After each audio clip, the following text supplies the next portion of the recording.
আল্লাহ রাব্বুল আলামিন এই দুষ্ট আমাদের ভিতর থেকে দূর করার জন্য সালাত দান করেছেন। সালাত মালিক বলেন হাফিজু আলাস সালাওয়াতি ওয়াস সালাতিল ওয়াসতা ওয়া কুমু লিল্লাহি কানিতিন। আল্লাহ রাব্বুল আলামিন ফরমান তোমরা নামাজ সমূহের হেফাজত করো, অর্থাৎ সঠিকভাবে সুন্দরভাবে তোমরা নামাজ পড়ো। এই যে আল্লাহ তাআলা নামাজের আদেশ দিয়েছেন এবং লাস্টে আল্লাহ তাআলা বলেছেন ওয়া কুমু লিল্লাহি কানিতিন, আল্লাহ পাকের সামনে তোমরা বিনয়ী হইয়া নত হইয়া দাঁড়াও।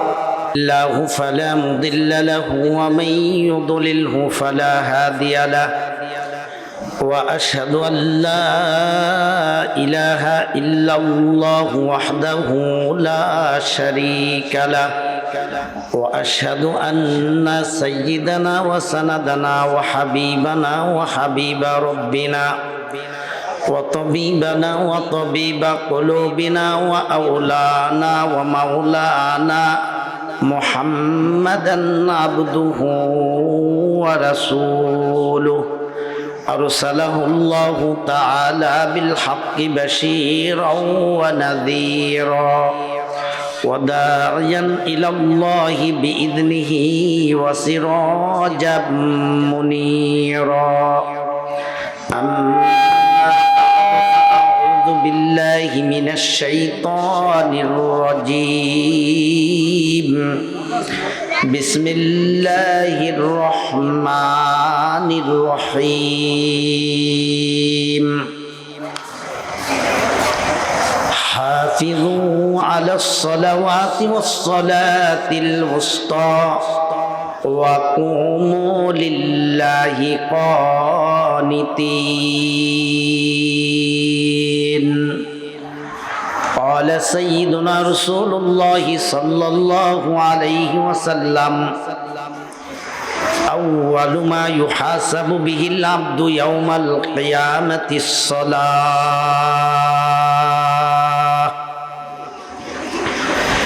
أو كما قال النبي صلى الله عليه وسلم صدق الله مولانا العظيم وصدق رسوله النبي الأمي الكريم ونحن على ذلك لمن الشاهدين والشاكرين والذاكرين والحمد لله رب العالمين. سبحانك لا علم لنا إلا ما علمتنا إنك أنت العليم الحكيم. সকলে মহব্বতের সাথে নামাজের দুরূদ শরীফটা বলি। আল্লাহুম্মা সাল্লি আলা মুহাম্মাদিন ওয়া আলা আলি মুহাম্মাদ كما صليت على إبراهيم وعلى آل إبراهيم إنك حميد مجيد. اللهم بارك على محمد وعلى آل محمد كما باركت على إبراهيم وعلى آل إبراهيم إنك حميد مجيد.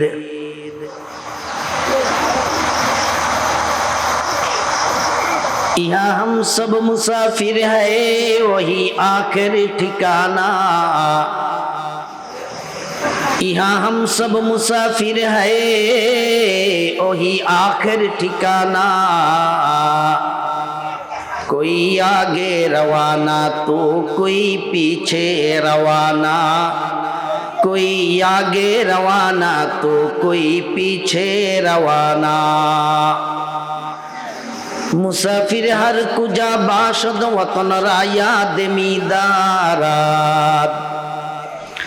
मुसाफिर हर कुजा बाशद वतन राया देमीदारात. চুবুলবুল দর কফস বাসদ চমন রায়া দিমি দারাত চুবুলবুল দর কফস বাসদ চমন রায়া দিমি दारात ये चमन सहरा भी होगा ये खबर बुलबुल को दे ये चमन सहरा भी होगा ये खबर बुलबुल को दे ताकि अपनी जिंदगी को सोच कर कुर्बा करे ताकि अपनी जिंदगी को सोच कर कुर्बा करे। কুমিল্লা জেলা শহরের পার্শ্ববর্তী উপশহর মধ্যম রাজাপুর দারুল হুদা মাদ্রাসা ও আয়েশা সিদ্দিকা রাদিয়াল্লাহু তাআলা আনহা মহিলা মাদ্রাসার উদ্যোগে ৬ষ্ঠতম বার্ষিক ওয়াজ ও দোয়ার মাহফিল চলতি অধিবেশন সম্মানিত মুআজ্জাজ মুহতারাম সদরে জলসা হযরত উলামায়ে কেরাম মুরব্বিয়ানে জাম যুবক ভাইরা ছাত্র ভাইরা বাসা বাড়িতে ঘরে অবস্থানরত পর্দানিসীন পরমা শ্রদ্ধেয়া সম্মানিতা মা ও বোনেরা রব্বে করিমের দরবারে লাখো কোটি শুকর ও সুজুদ যিনি নেহায়ত ফজল ও করমে দ্বীনের নিসবতে দাওয়াত ও তাবলীগের নিসবতে আল্লাহ আল্লাহ রসুলের মহব্বতে জান্নাতের আশায় মাগফিরাতের আশায় নাজাতের আশায় ইমানে আমলে হায়াতে বারাকাতের আশায় আমাদেরকে আজকের এই সুন্দর জান্নাতি বাগানে বরকতি মজলিসে আসার বসার তৌফিক দান করেছেন। এই জন্য আল্লাহ পাকের দরবারে ইখলাসের সাথে সওয়াবের আশায় জবান খুলে কালিমাতুশ শুকর আদায় করি আলহামদুলিল্লাহ। দীনী মজলিস দীনী মজমা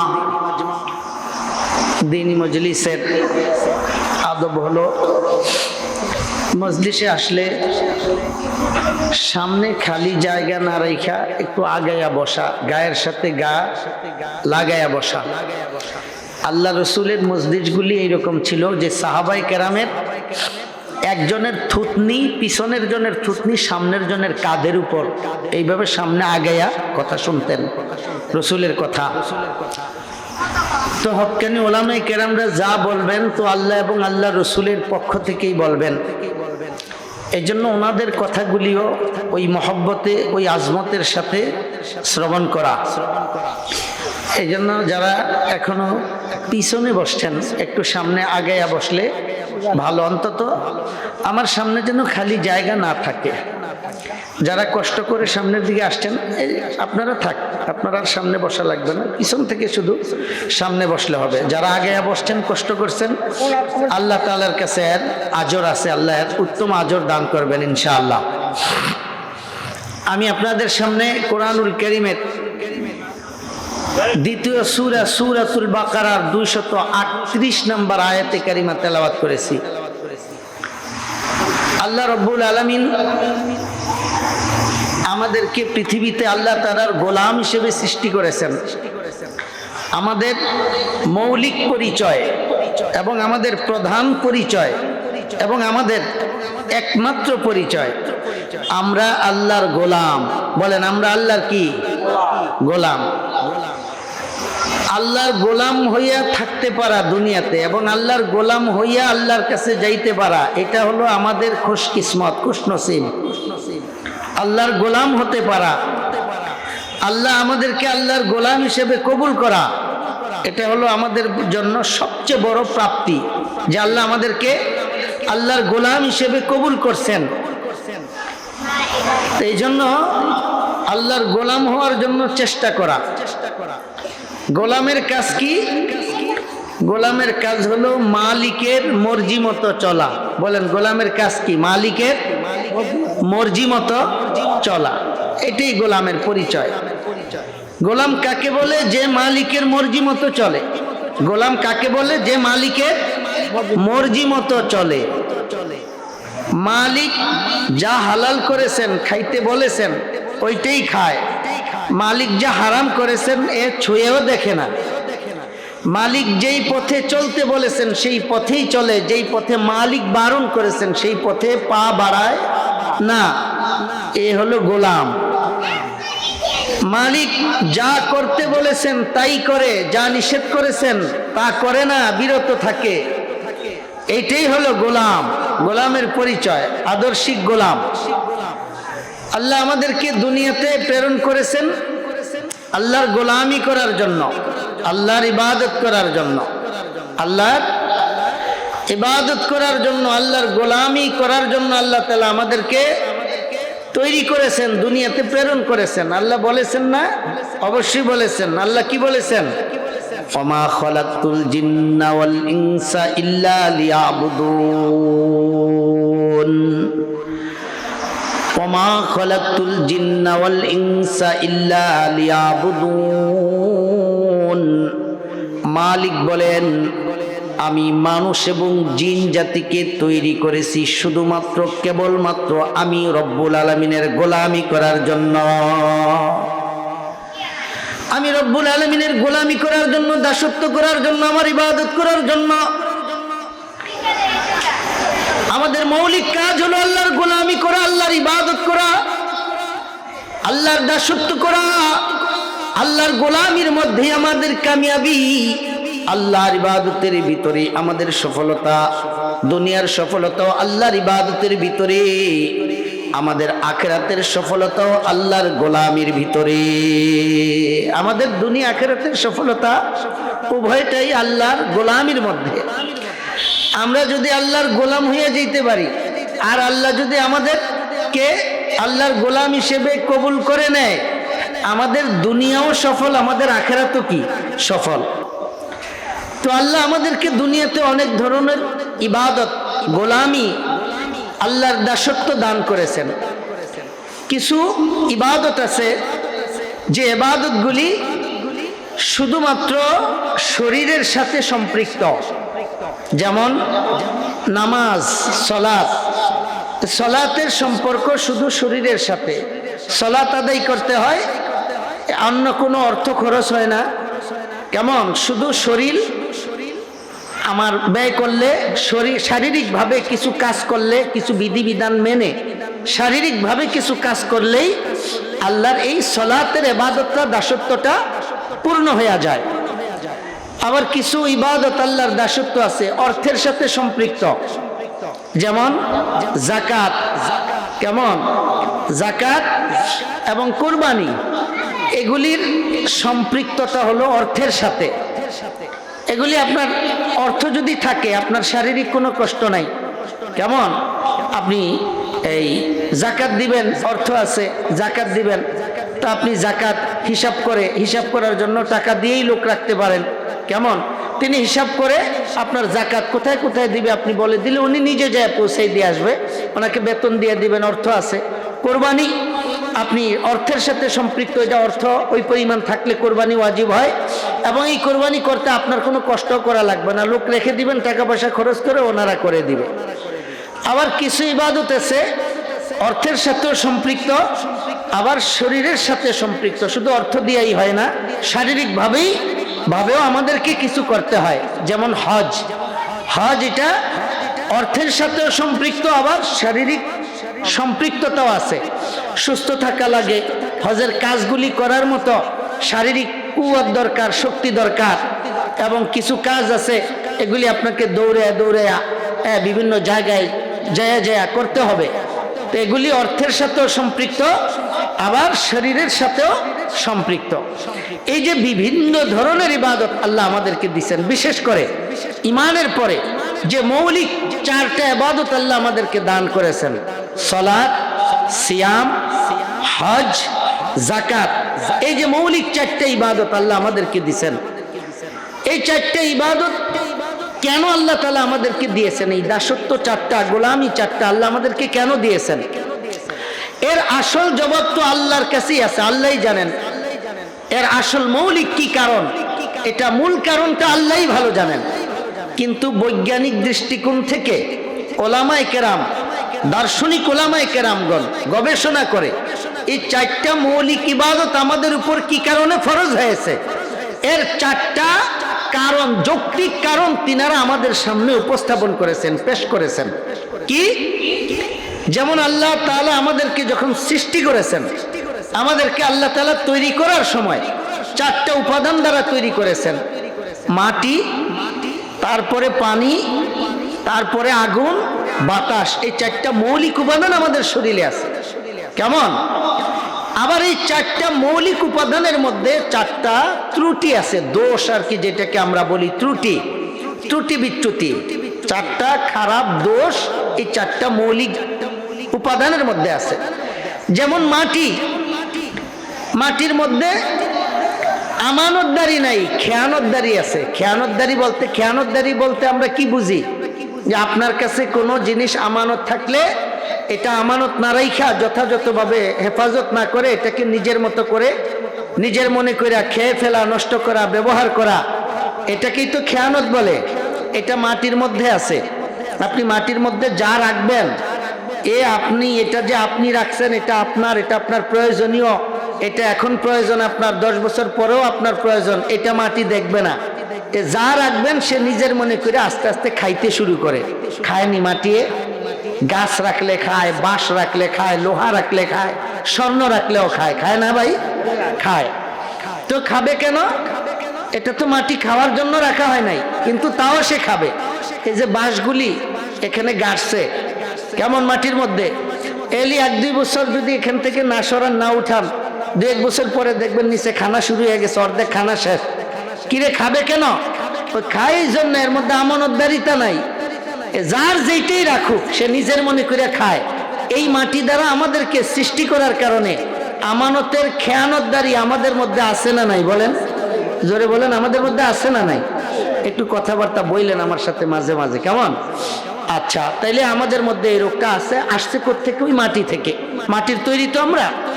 আচ্ছা, এটা যেহেতু একটা দোষ, এই দোষটা তো আমাদের ভিতর থেকে যাওয়ার দরকার আছে, নাকি থাকলে ভালো না গেলে ভালো? গেলে ভালো। এটা যাইতে হবে। কিভাবে যাবে? এটা আসবে সামনে।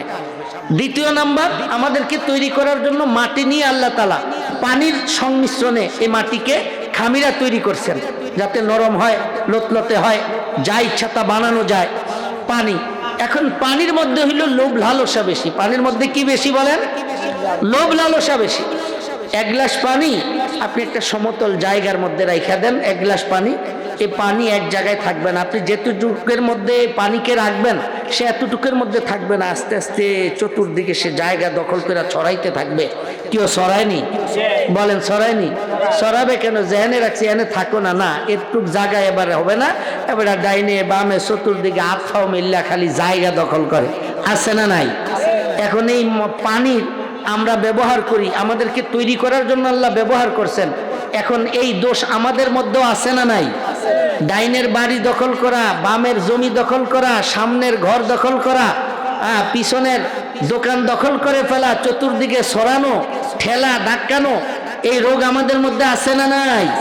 আছে। এটা কি থাকবে না যাওয়ার দরকার আছে? যাওয়ার দরকার আছে। এই তো বুঝতেছেন, মাশাআল্লাহ।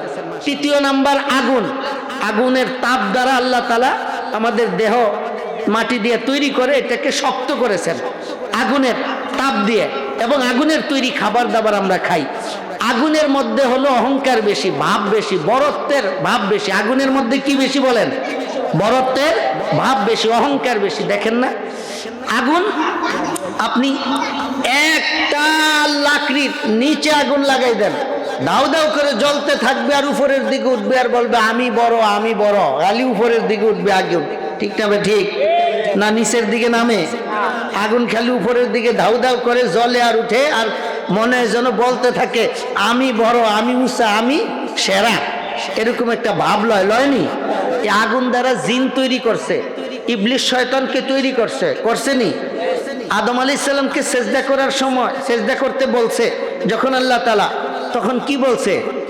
ইবলিস কি বলছে?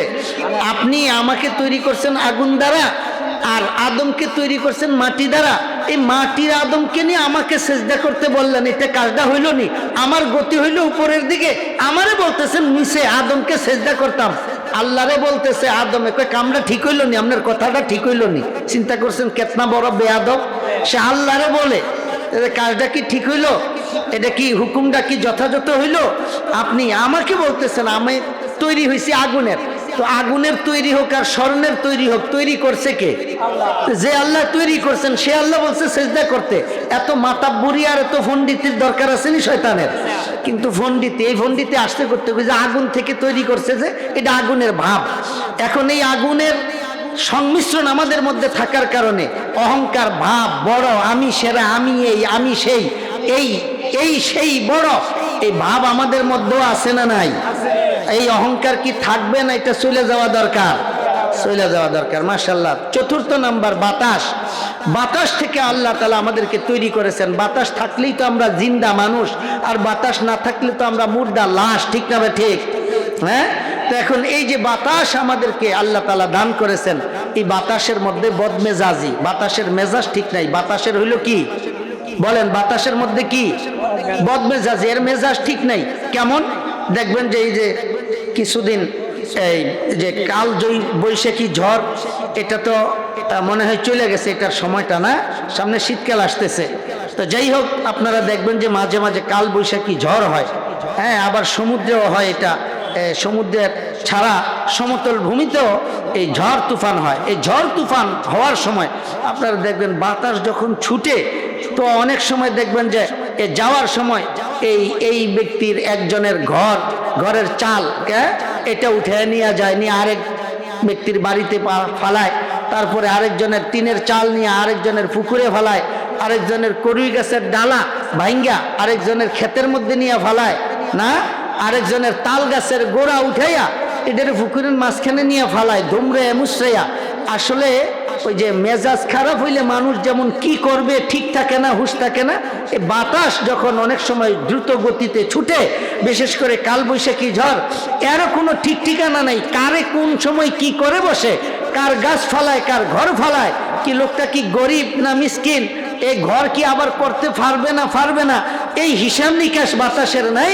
যেদিকে ছুটে তো ছুটছে, এই গাছ ফেলবে তো ফেলবে, এক গাছ ফেলে আরেক গাছের গোড়া উঠে ফেলে, আরেক গাছের ডাল ফালাই দেয়।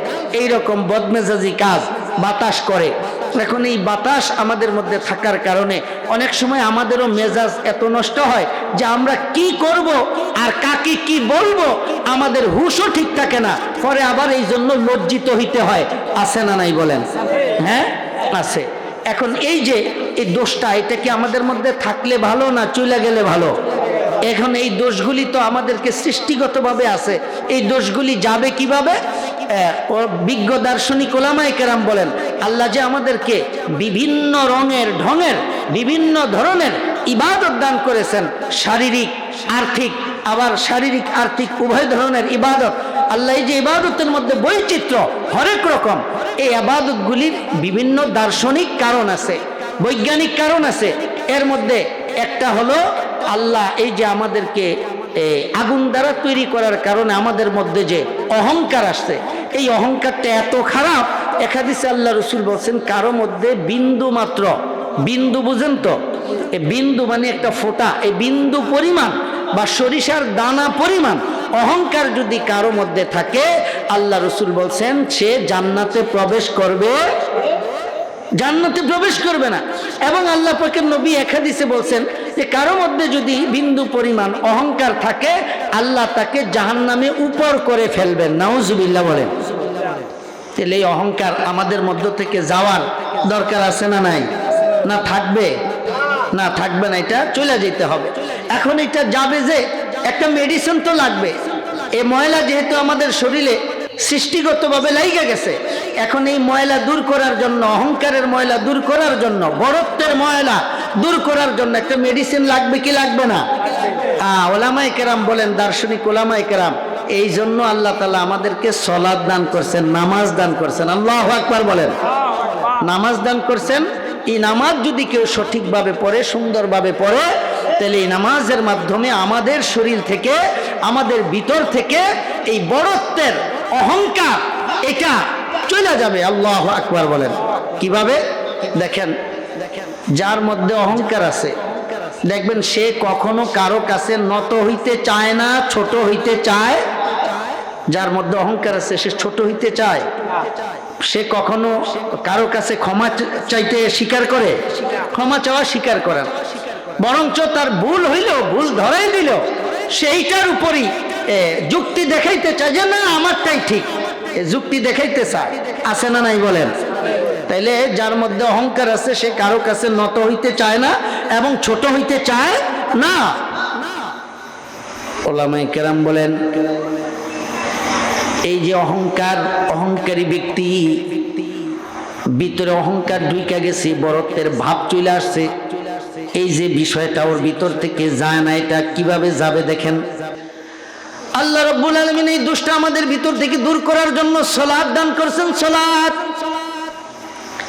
মালিক বলেন হাফিজু আলাস সালাওয়াতি ওয়াস সালাতিল ওয়াসতা ওয়া কুমু লিল্লাহি কানিতিন। আল্লাহ রাব্বুল আলামিন ফরমান তোমরা নামাজ সমূহের হেফাজত করো, অর্থাৎ সঠিকভাবে সুন্দরভাবে তোমরা নামাজ পড়ো।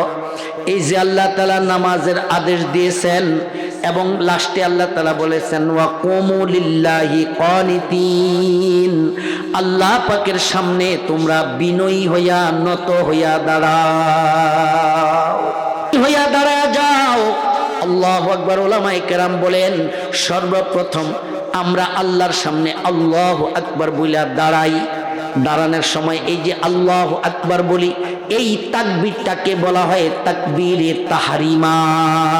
তাকবীরটাকে কি বলা হয়?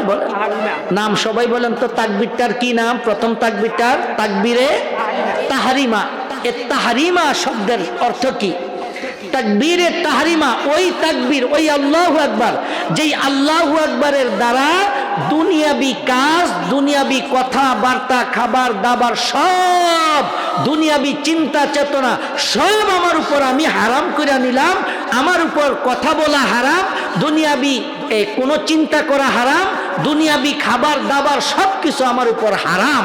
এই তাকবীরে তাহরিমা মানে হলো দুনিয়ার যাবতীয় কাজ আমার উপর আমি হারাম করে নিলাম। আল্লাহু আকবার বলেন। তাইলে যার মধ্যে অহংকার বেশি দেখবেন ও কথা বেশি বলে, ঠিক না ভাই? ঠিক। অহংকারী ব্যক্তি সব জায়গায় কথা বলতে চায়। ওর সামনে যদি কেউ কথা বলে ও মুখ থেকে কথা টাইনে নিয়ে নিজে শুরু করে, মনে হয় ও বেশি বুঝে, ও বেশি জানে। আপনার কথা আপনি বলতেছেন কিন্তু আপনার মুখ থেকে কথা টাইনে নিয়ে বলা শুরু করবে, মনে হবে যেন ঘটনাটা আপনার না হের। অহংকারী ব্যক্তির মুখ বন্ধ করা যায় না, সব জায়গায় কথা বলে নিজের পণ্ডিত জাহের করে, ঠিক না ভাই? ঠিক বলেন। আল্লাহ রাব্বুল আলামিন বলেন বান্দা তোমার ভিতর অহংকার ঢুইকা পড়ছে, কথা বেশি বলো, মুখ বন্ধ করা যায় না। আমার বান্দা আল্লাহু আকবার তাকবীরে তাহরিমা বলছো, এখন থেকে নিয়া তুমি একটা কথাও বলতে পারবা না। নামাজ শেষ করা পর্যন্ত তোমার মুখটা আমি আল্লাহ তাআলা কিছু সময়ের জন্য বন্ধ করে দিলাম। আল্লাহু আকবার বলেন। তোমার মুখটা বন্ধ করে দিলাম। তাহলে আমরা যখন আল্লাহু আকবার বলি আমরা কি কোনো কথা বলি বলেন? আমরা কোনো কথা বলি না। কথা বললে কি নামাজ হবে না নামাজ ভেঙে যাবে? নামাজ ভেঙে যাবে। যত জরুরি কথা আমরা কিন্তু কেউ আর বলি না, এবং কেউ বলতে চাইলেও আমরা বলি না, কেউ হাসাইতে চাইলেও আমরা হাসতে চাই না। আমরা শক্ত করে হাসি বন্ধ করার জন্য মুখকে শক্ত করে ধরে রাখি, নিয়ন্ত্রণ করি, ঠিক না ভাই? ঠিক বলেন। তাহলে আমার মুখ বন্ধ করে দিছে। এবং আল্লাহ তাআলা বলছেন যে যখন নামাজে দাঁড়াই যেন আল্লাহ আমাদেরকে কুদরতিভাবে বলতেছেন বান্দা এ নিচের দিকে তাকাও, নিচের দিকে তাকাও, উপরের দিকে তাকাইবা না। কারণ নিচের দিকে তাকাইয়া থাকাটা বিনয়ীর আলামত, নম্রতা ভদ্রতার আলামত, ঠিক না ভাই? ঠিক। হ্যাঁ, আল্লাহু আকবার। আল্লাহ আমাদেরকে নিচের দিকে তাকানো, এ নিচের দিকে তাকে আমরা নাম। আপনি তো সুযোগ পাইলে ওইটাতেই লিপ্ত হবেন। কি ভাই? আপনি যে ব্যক্তির কাছে মোবাইলের পছন্দ, মোবাইলে আসক্ত, সে সুযোগ পাইলেই তো মোবাইলটা ধরে। কি ভাই? সে সুযোগ পাইলেই মোবাইলে ঢুকবে, এটা তার কাছে একটা নেশা পেশার মতো, এটা সে পছন্দ করে। যে খেলা পছন্দ করে সে সুযোগ পাইলেই খেলতে যায়। যে বন্ধুরে পছন্দ করে সে সুযোগ পাইলেই বন্ধুর সাক্ষাতে যায়। বলেন না ঠিক না ভাই? ঠিক। তাহলে আল্লাহর কাছে নামাজটা কত মাহবুব, আল্লাহর কাছে নামাজটা কত প্রিয়, আল্লাহর কাছে নামাজটা কত মজাদার। আল্লাহ তাআলা বলেন, বান্দা তুমি জিন্দগিতে একবার পড়লে আমি আল্লাহর কলিজা ঠান্ডা হবে না, বছরে একবার আমার কলিজা ঠান্ডা হবে না, বছরে এক মাস আমার কলিজা ঠান্ডা হবে না। তাইলে কি হবে? বলে প্রতিদিন পড়তে হবে। একবার বলে না, বারবার বারবার, কমপক্ষে 5 বার পড়তে হবে। আল্লাহু আকবার বলেন না, আওয়াজ দিয়ে পড়েন না, আল্লাহু আকবার। নামাজ আল্লাহর কাছে কত মজা, কত মজাদার ইবাদত। যে বান্দা নামাজে দাঁড়ানোটা আল্লাহর কাছে কত প্রিয় হলে আল্লাহ এটাকে দৈনিক দিছেন এবং 5 বার দিছেন। যে বান্দা তুমি ঘুম থেকে উঠেও এই নামাজ পড়বা, আবার ঘুমাইতে যাইতেও এই নামাজ পড়বা, আবার দিনের বেলা তোমার কাজকর্মে ব্যস্ত, আমি আল্লাহকে বাদ দিয়া শুধু কাজ করবা। বলে না, আমার আল্লাহ তাআলার মন মানে না। তুমি কাজ থেকে, তোমার কর্ম থেকে, তোমার ব্যবসা থেকে, তোমার কোম্পানি থেকে, তোমার ফ্যাক্টরি থেকে আইসা আইসা মাঝে মাঝে আমি আল্লাহর সাথে সাক্ষাৎ করে যাও। আল্লাহু আকবার। আমরা ফজর পড়ি, কাজকর্মে ব্যস্ত হইয়া পড়ি, আবার জোহরে আল্লাহ ডাকে, এই বান্দা আসো আমার সাথে সাক্ষাৎ করো, আমার সামনে দাঁড়াও। তাহলে আমি আপনি নামাজে দাঁড়ানোটা আল্লাহর কাছে কত পছন্দ, কত মাহবুব, কত প্রিয়। আল্লাহু আকবার, এটা বুঝতে হবে। এই জন্য এই নামাজ আমাদেরকে ওইভাবেই পড়তে হবে, ওইভাবে যেইভাবে আল্লাহ ফরজ করেছেন। দৈনিক 5 বার, এই 5 বার জামাতের সাথে পুরুষেরা আইসা নামাজ, এটা আমরা যেন পড়ি। এবং শুধু আমরা পড়া না, আমাদের সন্তানদেরকেও এই নামাজ আমরা পড়াইতে হবে। আমাদের সন্তানরাও যাতে এই নামাজ পড়ে, এই জন্য আমাদেরকে দায়িত্ব পালন করতে হবে, দায়িত্ব পালন করতে হবে। এই নামাজ যদি কোনো মুসলমান ইচ্ছা কইরা ছেড়ে দেয়, ইচ্ছা কইরা যদি কোনো মুসলমান বুইজা শুইনা যায় না নামাজ ছেড়ে দেয়, তো হাদিসের মর্ম হলো ওই ব্যক্তি কাফের হয়ে যায়। নাউজুবিল্লাহ বলেন, বলেন না নাউজুবিল্লাহ। قال رسول الله صلى الله عليه وسلم الصلاة عماد الدين الصلاة عماد الدين। রাসূল বলেছেন নামাজ হলো দ্বীনের খুঁটি। ফামান তারাকাহা ফাকাদ হাদামাদ দ্বীন। যেই ব্যক্তি নামাজকে ছেড়ে দিল, সে দ্বীনের ধর্মের খুঁটিকে নষ্ট করে দিল, ভেঙ্গে দিল। অর্থাৎ তার দ্বীন আর ঠিক থাকে না, তার মধ্যে দ্বীন থাকে না। আরেক হাদিসের ভিতরে আল্লাহর পয়গম্বর ফরমান, আল্লাহর রাসূল বলেন, যে ব্যক্তি নামাজ ছেড়ে দেয় ফাকাদ কাফারা, সে যেন কাফের হইয়া যায়। নামাজ ইচ্ছা করে যদি ছেড়ে দেয় কেউ, তাহলে সে কাফের হইয়া যায়। কেমন? এই জন্য ইমামদের মধ্যে কড়া ফতুয়া নামাজের ব্যাপারে। এই যে আমাদের অনেকের বিবি নামাজ পড়ে না, অনেকের সন্তান নামাজ পড়ে না, আমরা এই ব্যাপারে কিছুই মনে করি না। আমরা মনে করি যে আচ্ছা এক সময় পড়বে। এই যে এখন যে পড়ে না, এখন যদি এই অবস্থায় তার মৌত হয়, কোনো ব্যক্তি যদি ইচ্ছা করে নামাজ ছেড়ে দেয়, ইমাম আহমদ ইবনে হাম্বল রহিমাহুল্লাহ ফতুয়া দিয়েছেন যে কোনো ব্যক্তি যদি ইচ্ছা করে বুঝে শুনে নামাজ ছেড়ে দেয়, তার ফতুয়া হলো সে ওই ব্যক্তি বাস্তবে কাফের হয়ে যায়। নাউজুবিল্লাহ বলেন। তাহলে এই অবস্থায় যদি কোনো মুসলমান মারা যায়, তো কি মুসলমান হিসেবে মারা গেল না কাফের হইয়া মারা গেল? বলেন বলেন। সে কাফের হইয়া মারা গেল, আমাদের খবর আছে কোনো? এবং ইমাম এই শাফি রহিমাহুল্লাহ এবং ইমাম মালিক রহিমাহুল্লাহ, এই 2 ইমাম ফতুয়া দিয়েছেন, কেউ যদি ইচ্ছা কইরা নামাজ ছেড়ে দেয়, কেউ যদি ইচ্ছা কইরা নামাজ ছেড়ে দেয়, তাইলে সে, ওনাদের 2 জনের ফতুয়া হলো সে কাফের হবে না। তবে তাকে তওবা করতে বাধ্য করা হবে যে তুমি কেন ইচ্ছা করে নামাজ ছেড়ে দিলা, তুমি তওবা করো। যদি সে তওবা করে তাইলে সে বেঁচে গেল। এই 2 জনের ফতুয়া হলো, যদি সে তওবা না করে, যদি সে বলে যে না আমি নামাজ পড়ছি না, আমি তওবাও করব না, এই কথা যদি বলে, তাহলে ইমাম শাফি রহমতুল্লাহ আলাইহি এবং ইমাম মালিক রহিমাহুল্লাহ এই 2 জন বলেন তাকে কতল করা, তাকে হত্যা করা রাষ্ট্রের দায়িত্ব। তাকে কি করা? তাকে হত্যা করা। কেন? কারণ সে ইচ্ছা করে নামাজ ছেড়ে দেওয়ার কারণে তার উপর তওবা ওয়াজিব হয়ে গেছে। এই তওবাকে সে যখন প্রত্যাখ্যান করছে তো তার উপর আল্লাহর লানত চলে আসছে। এখন সে যদি চলাফেরা করে আল্লাহর লানত নিয়েই চলাফেরা করবে। এই জন্য তাকে আল্লাহর লানত নিয়ে চলাফেরা করতে দেওয়া যাবে না, তাকে হত্যা করতে হবে। এই দুইজনের ফতুয়া। তাহলে ফতুয়াটা কি খুব সহজ না কঠিন?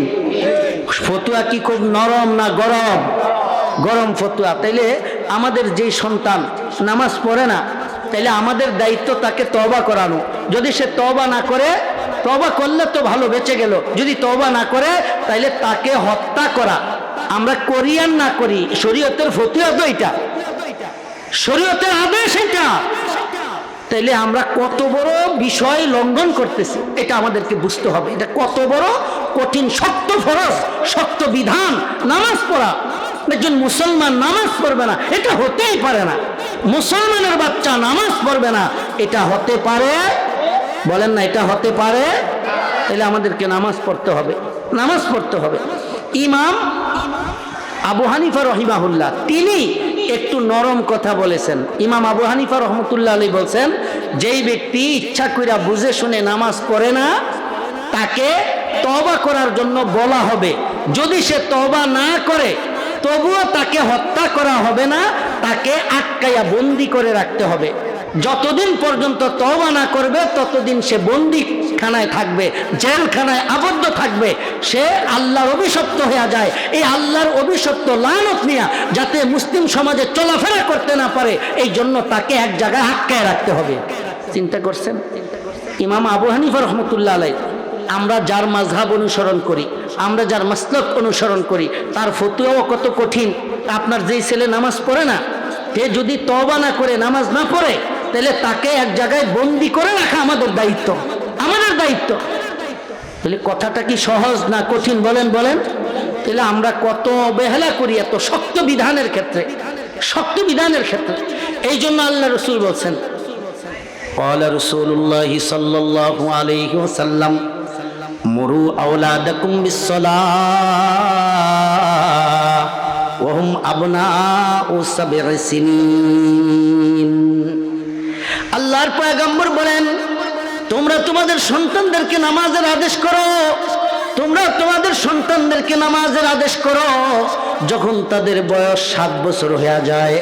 7 বছর হয়ে গেলে পরে তাদেরকে নামাজের আদেশ করো যেন তারা নামাজ পড়ে। আদেশ মানে কি? আদেশ মানে হলো এই তাড়াতাড়ি নামাজে আসো। আদেশ মানে কি?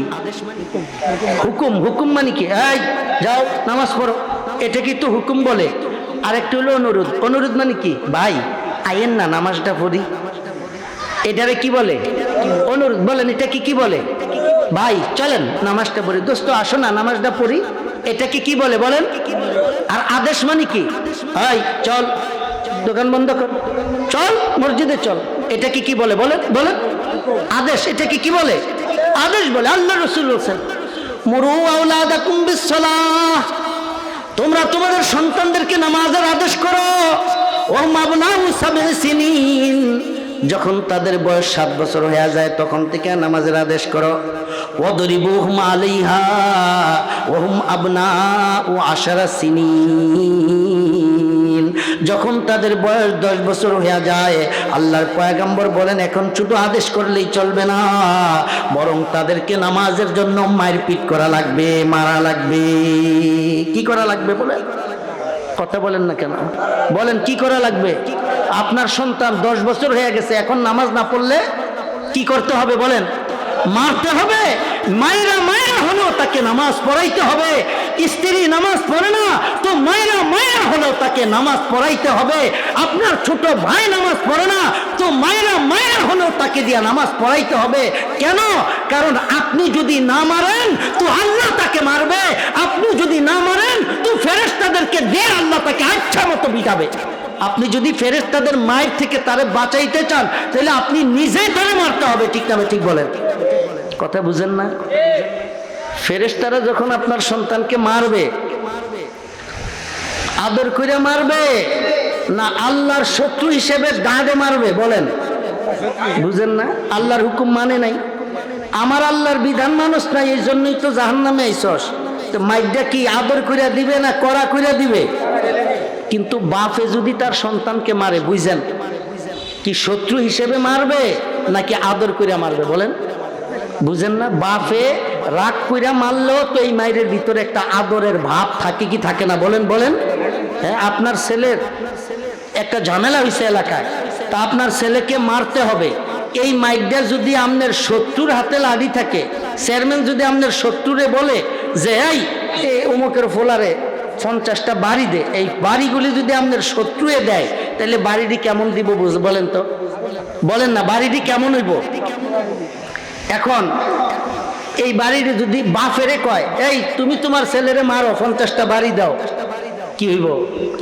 50টা বাড়িয়ে মিল্লা 70 ফাঁসটার সমান হইতো না, ঠিক না বেটি? বলেন, আমার কথাটা বুঝছেন নি আপনারা? এখন এই নামাজ যদি আপনার ছেলে না পড়ে তো আপনার ছেলেকে তো আল্লাহ জাহান্নামের লাকড়ি বানাইয়া জাহান্নামে ঢুকায় দিবে।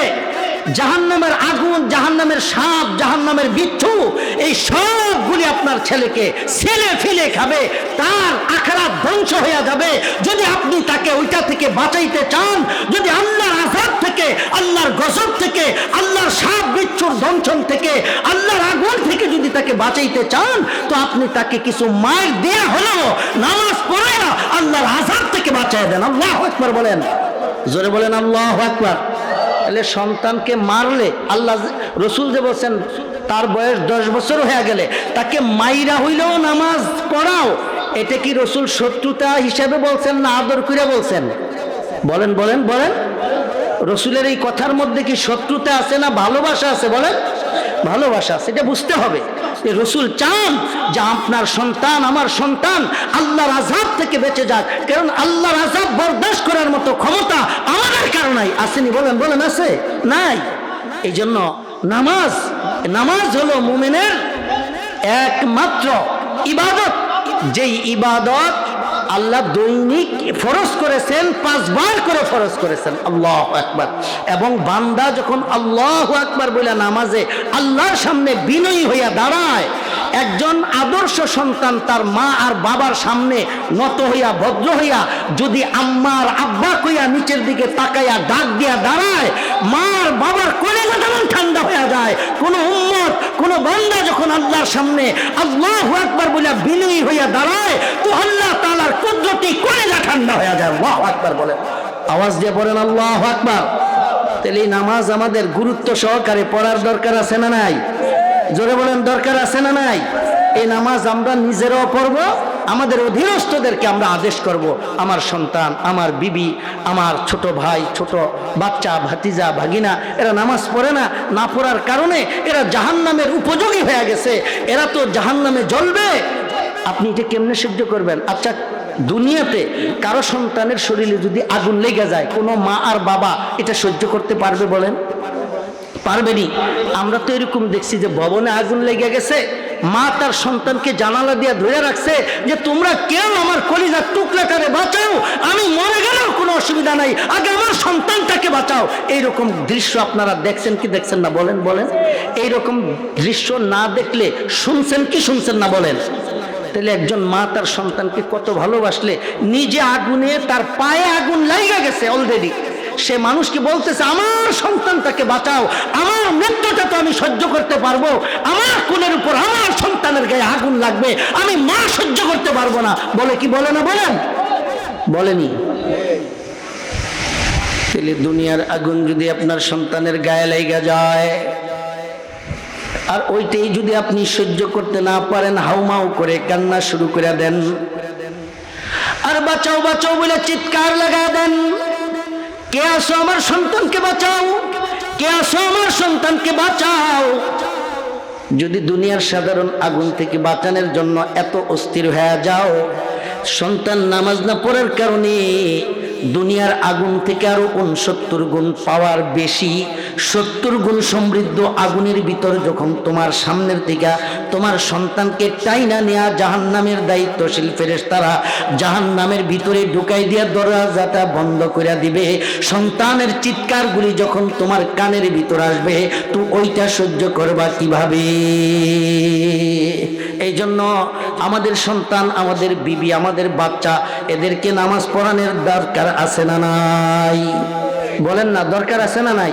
তাহলে আমরা আমাদের সন্তানদেরকে নামাজি বানাবো, বলেন ইনশাআল্লাহ। বলেন এই এখন থেকে নিয়ে, আজকের থেকে নিয়ে এমন যেন না হয় যে আমার সন্তান এক ওয়াক্ত নামাজ ছাড়বে, আমি জানবো আমার সন্তান এক ওয়াক্ত নামাজ পড়ে নাই, এটা আমরা কেউ যাতে মেনে না নেই, মেনে যাতে আমরা না নেই। আমরা অবশ্যই নিজেরাও নামাজ পড়বো, সন্তানকে নামাজ পড়াবো, ছোট ভাই ভাতিজা ভাগিনা অধীনস্থ বিবি বাচ্চা যে থাক, আমরা তাদেরকে নামাজের আদেশ করব, মেরে মেরে হলো, ধমক দিয়া হলো, ঘর থেকে বের করে দিয়া হলো, আমরা তাদেরকে নামাজ পড়াবো, বলেন ইনশাআল্লাহ। বলেন এই নামাজের হিসাবটাই তো আগে হবে।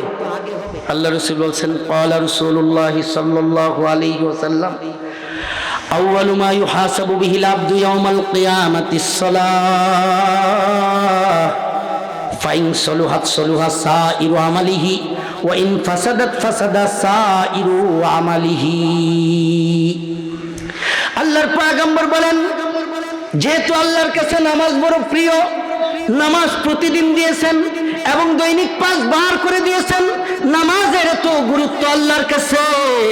আল্লাহর পয়গম্বর বলেন, এই জন্য মৃত্যুর পরে কিয়ামতের মাঠে যখন বান্দার হিসাব নিকাশ শুরু হয়ে যাবে, রাসূল বলেন, আউয়ালু মা ইউহাসাবু বিহিল আবদু ইয়াউমাল কিয়ামাতিস সালাহ, আল্লাহ তাআলা সর্বপ্রথম বান্দার নামাজের হিসাবটাই টান দিবেন। বলবেন, বান্দা এই নামাজ তোমার উপর প্রতিদিন ফরজ ছিল, 5 বার করে ফরজ ছিল, নামাজের হিসাবের খাতাতেই আগে খোলো, এই হিসাবটাই আগে দাও।